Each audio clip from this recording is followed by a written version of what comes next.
আর একজন বাবা আমাকে লিখেছেন যে তার ছেলে আইসি ব্যাঙ্গালোরে গিয়ে স্টার্ট আপ করছে ডিগ্রি কমপ্লিট না করে। উনি বললেন যে আমার ছেলে ড্রপ আউট করে স্টার্ট আপ করতে চাইছে, এটা কি ঠিক হবে? আমি বললাম অ্যাবসোলুটলি। আপনার ছেলের যদি ওটা গার্ডস থাকে যে তার আইসি ব্যাঙ্গালোরে ডিগ্রির দরকার নেই বা পরে এসে সে ডিগ্রি করবে, এখন সে স্টার্ট আপ করবে, তার মানে তার গার্ডস আছে। আর যার গার্ডস আছে, যে শিকারি হয়ে গেছে, তাকে নিয়ে আপনাকে চিন্তা করতে হবে না। চিন্তা তাদেরকে নিয়ে হয় যেসব ছেলেগুলো, কারণ আপনার ছেলে যখন নিজের থেকে স্টার্ট আপ করছে মানে সে শিকারি, তার একটা ইনিশিয়েটিভ আছে, তাকে নিয়ে আপনার কী চিন্তা? তাকে নিয়ে কোনো চিন্তা নেই। চিন্তা সেই সব ছেলে মেয়েগুলোকে নিয়ে যাদেরকে ঘাতাতে হয়, যাদের নিজস্ব কোনো উদ্যোগ নেই।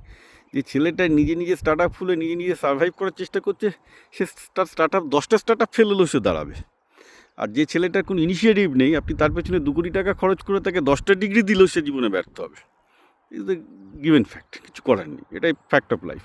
সুতরাং আপনি খুশি হন যে আপনার ছেলের মধ্যে ইনিশিয়েটিভ আছে, সে স্টার্ট আপ করছে, সে নিজে কিছু করতে চাইছে। তার মধ্যে সেকেন্ড ব্রেন আমরা যেটাকে বলি আর কি, অর্থাৎ অবজার্ভিং ব্রেন এবং সেকেন্ড ব্রেন, তার মধ্যে সেকেন্ড ব্রেন অর্থাৎ যে ব্রেনটা আমাদেরকে অবজার্ভ করে, আমাদের অ্যাকশনগুলোকে অবজার্ভ করে, সেটা প্রচুর স্ট্রং।